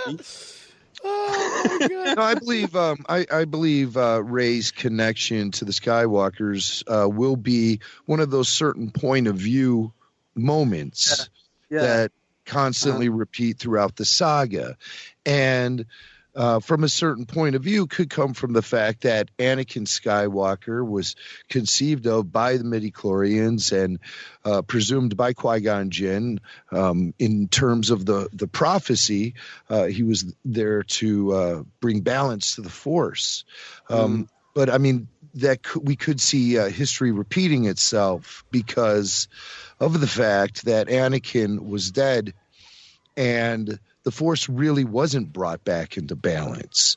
Luke presumed it may have been. He says so in Episode 8 that there Paul hasn't seen it, Jim. I know, so I'm trying to skate around this. But he said there, balance existed for a while. But I think that was all just a facade. I don't think there truly was balance because, as we learn in the trailer, Palpatine will be a presence in however way, shape, or form in Episode 9. So truly, Anakin did not succeed and sacrificed him in the process, only to essentially apply a Band-Aid. So once again, the midichlorians had to, in terms of the in terms of the prophecy, they had to try again. And with the balance of the Force still being tilted toward the dark side, the counter reaction then became Rey. And Rey perhaps was born to these junk dealers, maybe in the same terms that Luke was an orphan who grew up, as a relatively poor farmer. Rey, born into obscurity to these junk dealers who turned out to be very self-destructive, but that was all part of the fabric of the Force in motion that then was put Rey into a position where she was isolated, thus being best protected, much like Luke was isolated on the farm. Rey then was isolated through the events of history. She became isolated herself in order to protect her until she was ready to be called into service. So if that's the truth, if Rey actually is, born via divine intervention by the Force, then in essence, she would be related to Anakin in a certain way and from a certain point of view, because they're both conceived of by the midichlorians. I like that. I like all that. I do. Go ahead, Paul. I mean, the only other thing I was going to say was that and also maybe, if she has been conceived of through divine intervention in some way, shape, or form, then maybe that's why her parents are drunks. Because he was like, well, I've been firing blanks for years, and so I know it's not me. So who the heck was it? She's like, look, I swear, I didn't do anything, and so they turned to alcohol. It's not mine, baby. I swear. All I know is Viagra is very hard to come by on Jakku. Yeah. Well, I'm still wondering whether or not there's going to be a good explanation for why Jakku isn't Tatooine. I know we constantly joke off air about like Noth, instead of Hoth, and Notooine, Noth and all that. And Jakku, yeah. Hey, here's something that we missed, and thank you to all of you who wrote in and said during our trailer reaction show that we missed the fact that the ship that you see right after the Rey flip, the ship that you see flying in, looks just like, this is also a dual engine starship, looks just like the one that we see departing Jakku in the flashback or the Force back. So this could be some exposition, or it could be the same ship and we find out who is really flying it. And my speculation is this looks like the same planet that we later see as housing the wreckage, or a big chunk of the wreckage of the Death Star 2. And who knows? Is that Palpatine there? Is it still some could anyone have really survived that? I don't know. Breaking up in the atmosphere and being sucked in. I could see Palpatine maybe, but any other inhabitants of the Death Star that maybe a Dianoga and a trash compactor, a mouse droid here or there. But we don't. What's never been explained is all that blue mist that comes up out of that reactor shaft. Now, I always assumed it was just Palpatine getting thrown into this reactor shaft, and whatever like antimatter they have in there just like all escaped when he landed in there. I thought it was all the Force energy from his Force lightning, but it was like in such a contained area. What's that, Paul? Like his life leaving him or something. I mean, I kind of feel like with a title as bold as Skywalker Rising, I think if it doesn't turn out to be Rey or Luke comes back, I think people are going to be a bit annoyed about whatever it is, however clever they are with it. And I think one of the other things that carries the same danger is Palpatine saying that he's back, having him laughing. If he turns out to be a hologram or a sentinel droid or a ghost of some kind or a flashback or any of the above, I think fans will get annoyed. And I think dangling that carrot, I think that before now, it was always an opinion of mine that they would eventually bring him back, just in terms of weight and making the thing balance and stuff like that. But now that with him showing their hand like this, I think it's anybody's guess what you know, how Palpatine's going to come back, because I almost feel as though if he was going to play a really significant part, that maybe they would have kept even quieter about it and not. But then on the other hand, you could sort of say, like, well, the reason they've done that is to encourage old school fans to kind of come see 9. And I agree with you, Paul. I think that if it's just a Sith holocron that is viewed by just one or two people, and it's an Easter egg, that's kind of trolling. I would have rather not have a teaser on it. Yeah, I don't think they'll go there now. I think after like having Ian walk on stage, I think that's a statement. It's like he's in it, you know. Yeah. And if he's not, I think people will be like, you know, right, bar humbug. No doubt. You know, did you guys notice that Rey has a hood now? She didn't have a hood before. Now she's got a hood on her costume. Oh yeah, I see that. When she was looking out at the Death Star, she's got a white hood. Yeah. So it's I'm really cool. interested in what they're going to do with the Death Star and stuff, like seeing the. You know, I know the concept art was around even as early as the Force Awakens concepts, right? Yes. But and I'm still trying to figure out what planet it is, because we know is Endor was a gas giant, right?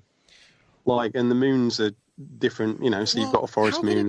Excuse me, because I'm not I literally failed astronomy in college. I mean, literally got an F in it.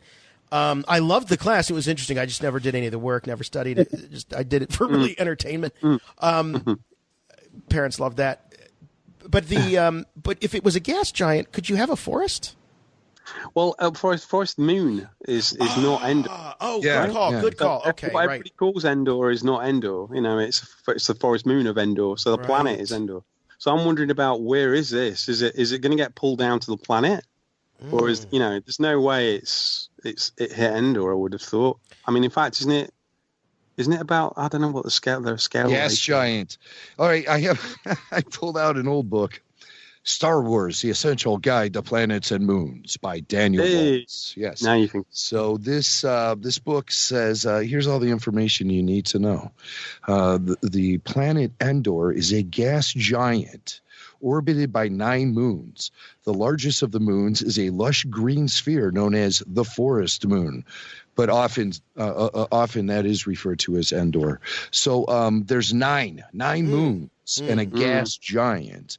So that Death Star could have landed just about anywhere. I think we're going to be returning to Endor, to the Forest Moon. Yeah, I think we're going to be seeing Ewoks.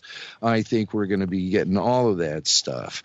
And we've got to explain the Vader helmet and stuff too, haven't we? So I guess that's a reason to go there, right? I mean, okay, now you know what? Remember, they had the shareholders bash in Kansas City not too long ago, and a sizzle reel was screened.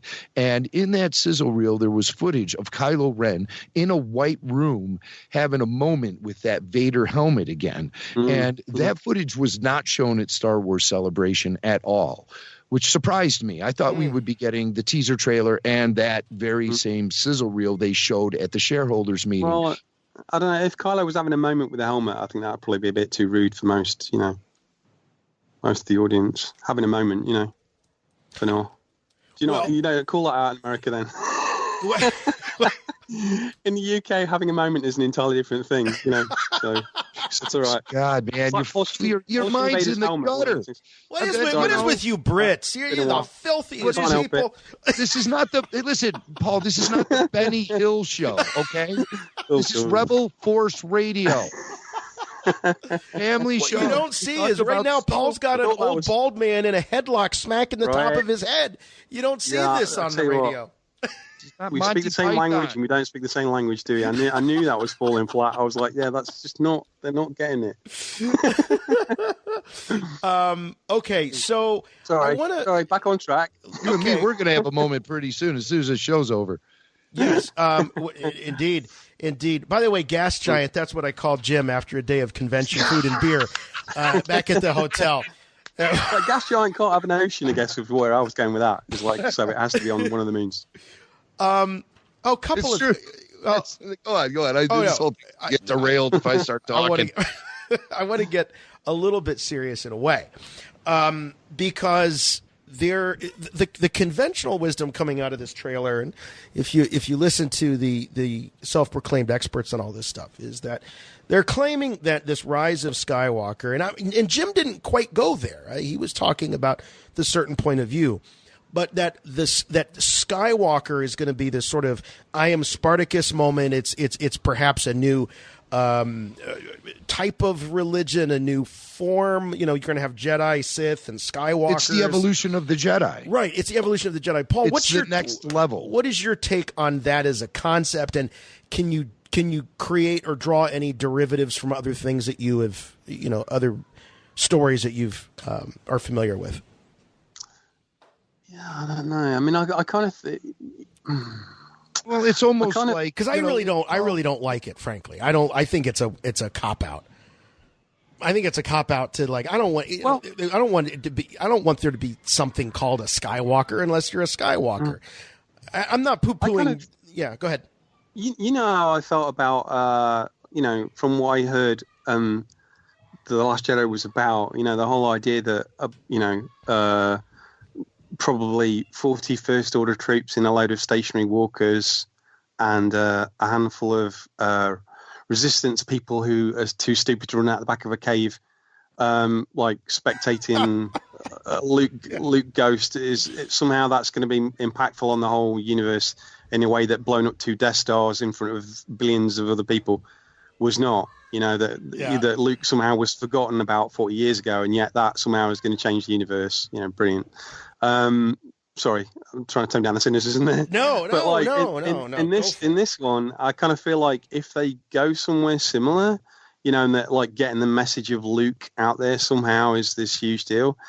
I wouldn't be very impressed with that. I don't think. I think that what he did in the OT should be sufficient to sort of make him a huge name, or at least as huge a name as you can be in a galaxy that big, and that this wouldn't, broadcasting to a bunch of planets wouldn't necessarily make it a bigger deal. The only thing that I think that maybe, would be interesting is if somehow he's able to reach all the Force users in the galaxy or something, then that would be a bit of a breakthrough. But calling them Skywalker, I don't know. It doesn't trip off the tongue, does it? It doesn't feel right to me at the moment. I mean, maybe we'll change your minds about that, and I like the idea of somehow immortalizing him. I think is a really lovely idea. I think that Luke was there at the beginning and he should be there at the end in some significant way, and I like the idea of him maybe, having a bigger victory than he's ever had before. So I like that idea, but carrying it as a label as hey, we are Skywalker is kind of, I don't know. It sounds a bit corny to me.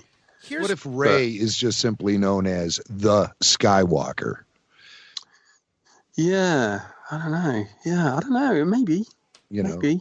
Rey, who is in touch with the spirit of Luke, and the spirit Skywalker of Luke already used in a similar fashion in some of the EU post Legends.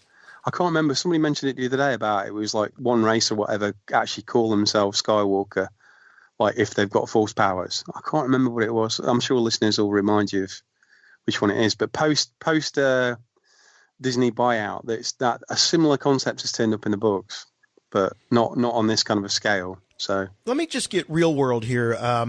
The palatial studios here are being invaded by a couple of 6-year-olds. So I have 3 running around. So it's good. I'm glad someone. I'm glad someone is mature is around now. Yeah, right.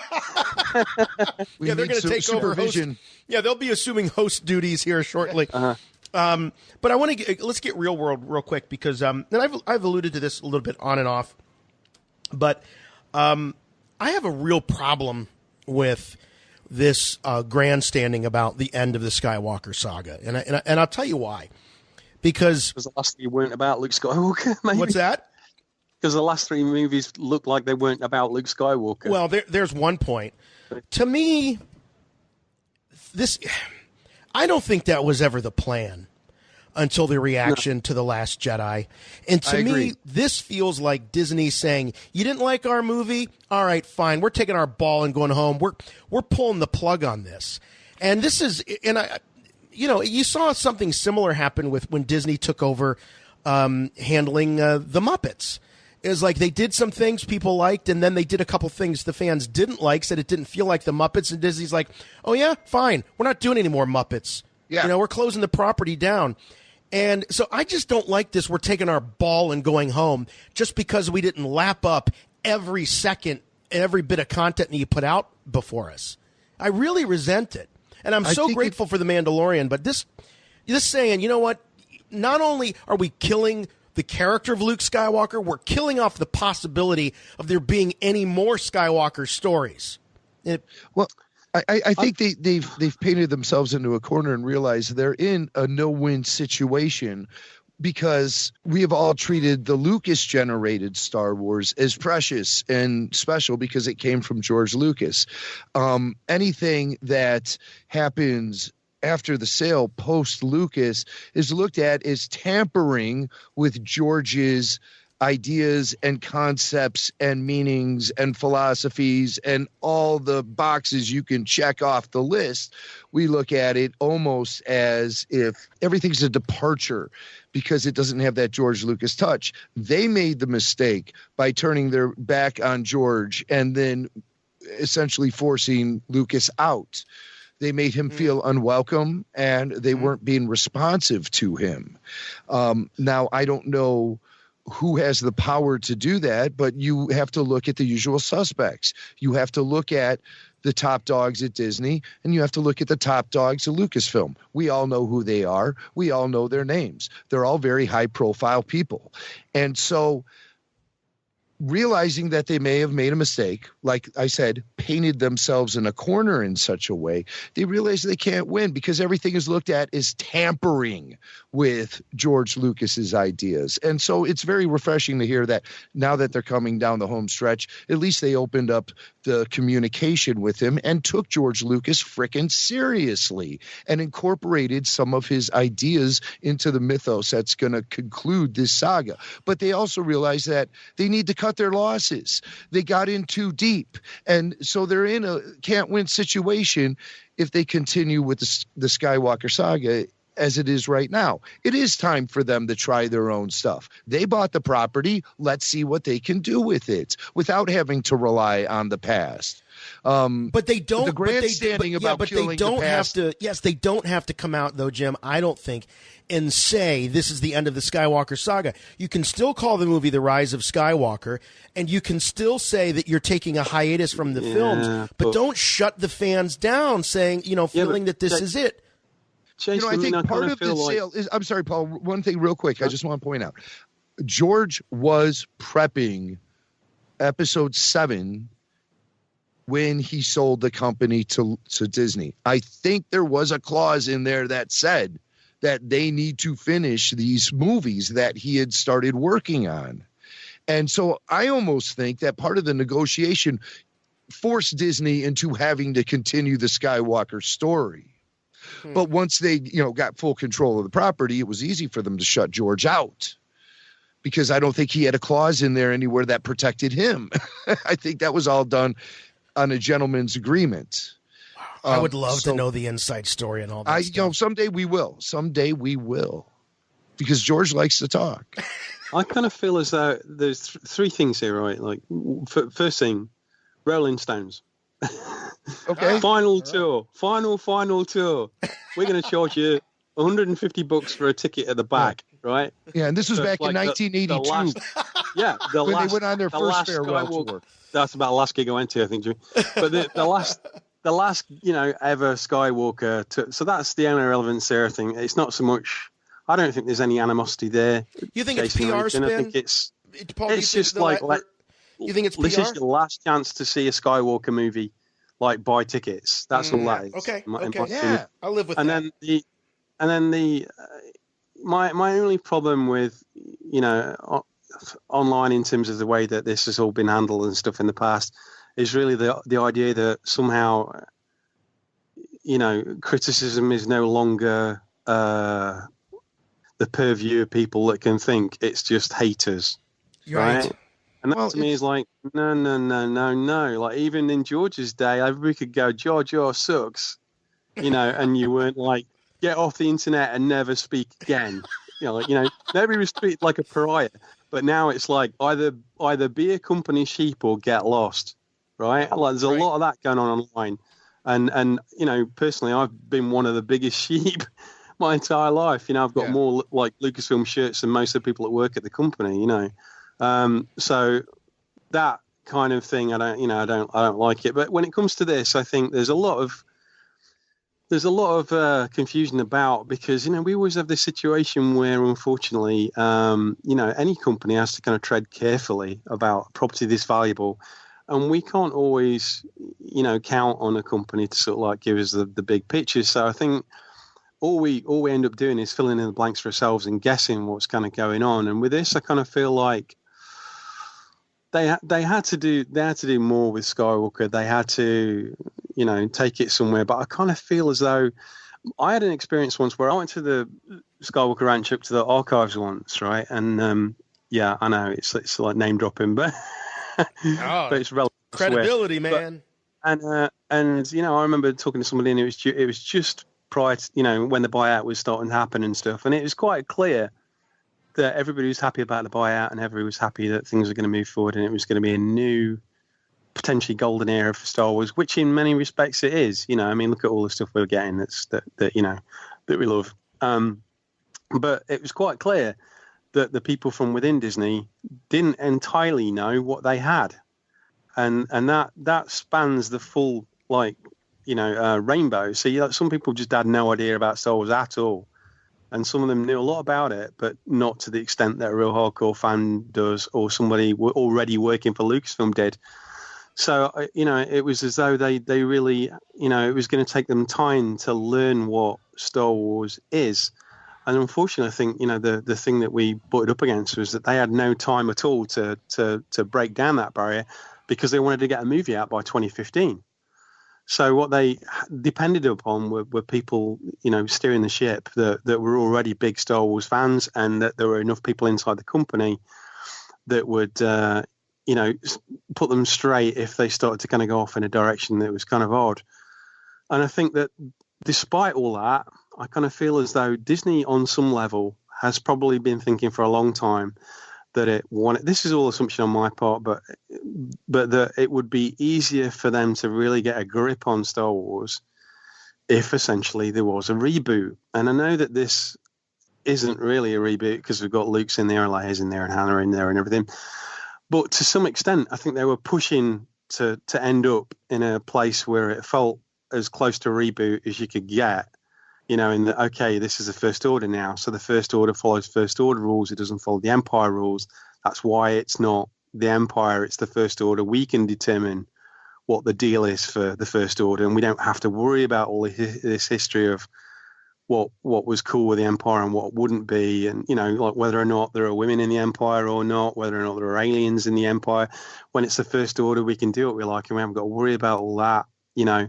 And the same goes for the kind of Jedi, throwing out the whole idea of the Jedi and stuff. If it does turn out to be the Skywalkers or something else, you know, that's just, again, like, get rid of the Jedi. We haven't got to worry about that back catalogue of stuff. We haven't got to worry about, you know, what's understood by everybody, because this is now ours, you know. And I think that there's an element of that, like, hurry up and kill off the OT characters, because then we don't have to consider them either. So it's like, the sooner it gets to a place where it's all new, the easier it is for Disney to sort of like manage that property and do their own thing with it without considering anything else. So that has always felt to me like what's going on. Whether it is or it isn't, that's my perception of it, is like they're just in a hurry to get it to Disney Wars rather than what it's always been. You know? Lucas Wars. Yeah. And George always referred to it as a saga about a family. And now that we're officially calling it the Skywalker saga, that only reinforces that. And I love Rey, and I want her to be a member of the family. And that's why I don't understand why people get so in such heated discussions about that. No, she has to be an individual. She can't be part. All the Jedi can't be Skywalker. You know, it's like, no. Rey is the focus point. She needs to be a Skywalker. We want her in the family. You know, she needs to be a Skywalker. This is the thing. Like, why? I mean, this is like, if you're a hardcore fan out there, and I know there are billions of you that are, you know, that are all different kind of, you know, have all kinds of different positions. many prequel like crazy, many OT crazy, many sequel trilogy crazy. The one thing we should all understand is that isn't anything new. So like, it's not making Rey special. It's not. Making her a Skywalker will make her something special. You know, there are lots of ways she can make her special. There are. Yeah. But like saying she's not a Skywalker, that's no big deal. Neither was Mace Windu. Neither was, you know, any of the Jedi you can name. So that isn't something remarkable. That's one of my big Paul Bateman takeaways from this episode is truly it's you articulated that so well. Don't be standing up. Yeah, I mean, don't expect a standing ovation for making her not a Skywalker. That's not new. Yeah. That's not special. Can I throw a wrinkle into the fabric here? Sure. Yeah. If? Now, I mean, you have to imagine the very final moments we get in this film are going to be huge and grandiose. Think of the parade at the end of The Phantom Menace. Think of the celebration across the galaxy at the end of Return of the Jedi. It'll be something enormous like that. Even shades of the throne room from episode 4. It'll be something big. I predict it will be the wedding day of Ben Solo and Rey, and they will wed and take the name Skywalker as a couple. Ben Skywalker. Ben and Rey Skywalker, and they will live on Skywalker Lane out in the suburbs, and they will have tons of little Skywalkers running around and driving administration at the public school system crazy.